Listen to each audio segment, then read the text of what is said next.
This is the SmallRig matte box, part number 2660, costs $100, it just came out, bought it myself. Why do you want one of these? Well, there's a couple of reasons really. If you are shooting on a sunny day and you're getting a lot of light coming in the side from the sun, it's causing flaring, this can help to control that. Flaring is a look. If you watched my video recently on the Zero 24mm anamorphic, you get all those blue flares. If you don't like those, you want to cut some of those down, this would help with that. The other reason is to be able to put in slide-in filters. Tilter makes one quite similar to this. I haven't used it, I don't own it, but there is a channel called Of Two Lands, and he actually reviews it and compares it to this one pretty well. His review on this is actually probably going to be better than this one, so why did we choose to do this again? In terms of design, this is made of aluminum alloy, carbon fiber, and plastic, a combination of those three. This door on the front, which is actually called a top flag, is made of carbon fiber, if you can't tell from the way it looks. Now there's a little lock, hinge, lever, whatever you want to call it on the top, and when you loosen that, the door top flag becomes loose, so you can close it, tighten it, and leave it like that. Or if you want to move it into a position and then lock it, it will stay in that position. And you see I'm shaking that quite aggressively there, and it doesn't move around, so that's pretty good. Now, I don't know why you really need to loosen that, because you can just move it when it's tightened. It's a bit firmer, but it still stays in that position there. The purpose of the top flag here is so that if the sun is coming in from a specific angle, you have more control over that. It also works well to protect it if you're not using it. In terms of how this actually connects to the camera, let's put a lens on here first. So we're gonna go with a Sigma 24-70. So you'll see on the back here, there's a big circle and then there's a knob here. So you wanna loosen this off, and inside the box you get all these, they're basically step-up rings. So they go from a bunch of different sizes. Inside the box you get a 67, a 72, a 77, and an 82 mil. This is the 82. And they all go to 114, which is the size you need to go into the back here. So as you can probably imagine, pretty straightforward. Screw it directly onto the front of the lens, and then it goes into there like that. Tighten this up, make sure it's on there properly. That's probably the easiest way to do it. Make sure that's straight. Tighten that guy up. Can you see in the overhead angle there? Yes, you can. And then it's on.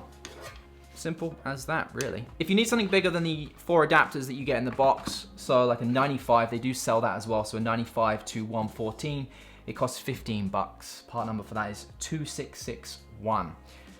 The nice thing with this actually being attached directly to the front of the lens is with something like the Sigma 24-70, where the barrel goes in and out, as you move this, the matte box goes with it. Now it does add a little bit of weight to the front there, so yeah, you can see if I'm extended and I raise the camera up, it does actually force the barrel back in. If I have this locked, yep, it does hold it, so that works fine. On the bottom of the matte box, there is a 1/4" 20 thread there. Now you can actually attach SmallRig's rod system. It's a 15mm rod clamp, part number 2663. So if you want to use rods instead of attaching directly to the front of the camera lens there, you can do that as well. On the top, there is 4 more 1/4" 20 threads there, which I don't really know what you would use those for, but if you needed to, the option is there. On the left-hand side of the matte box, you can see from the top angle there, there's something that says open, and there's a big old flap there, and it allows you to slide in 2 filters. So you can put in 2 4x4 or 2 4x5.65 filters and stack them on top of each other if you wanted to. You can get 2 side by side. There's a little divider in the middle there, so the filters won't actually touch. And then once that's in, you just close this back up. I will say this isn't the easiest. I mean, it probably will loosen over time, but it's not the easiest to open and close. And then on the top there, you'll see there's 2 knobs. And by tightening those knobs on the inside, I'll probably have to put some B-roll here to show you, but these knobs will essentially, one does the front and one does the back filter. They'll hold it into place, so they're not gonna jingle about inside there, which you don't want to happen. It's unlikely you'd want to, but in case you're wondering, you can't put another filter on the inside of the matte box here.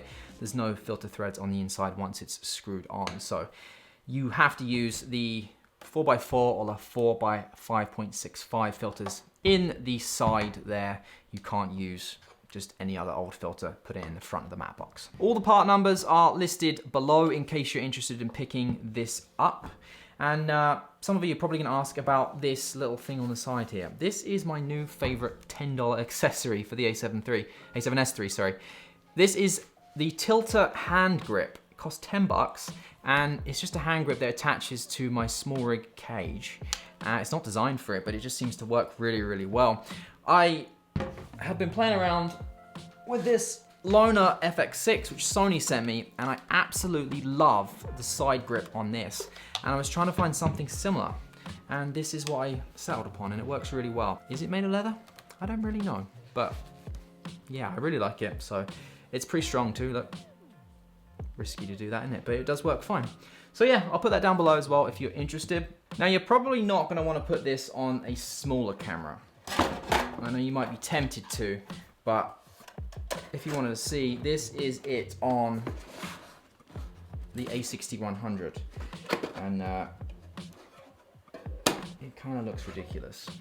So I wouldn't put it on a small camera. I mean, you really could if you wanted to, but on a little camera just like that, it doesn't look very good. You'd want to at least have a cage on this as well. It's definitely designed for using on something a little bit bigger. On the FX6, it definitely looks a little bit more serious, like you mean business. All right, let's, I got nothing to shoot today.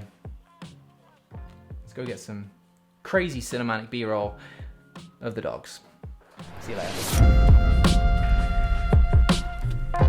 Cooper. Cooper. Cooper. Cooper. Cooper. Oh. Hi. Okay.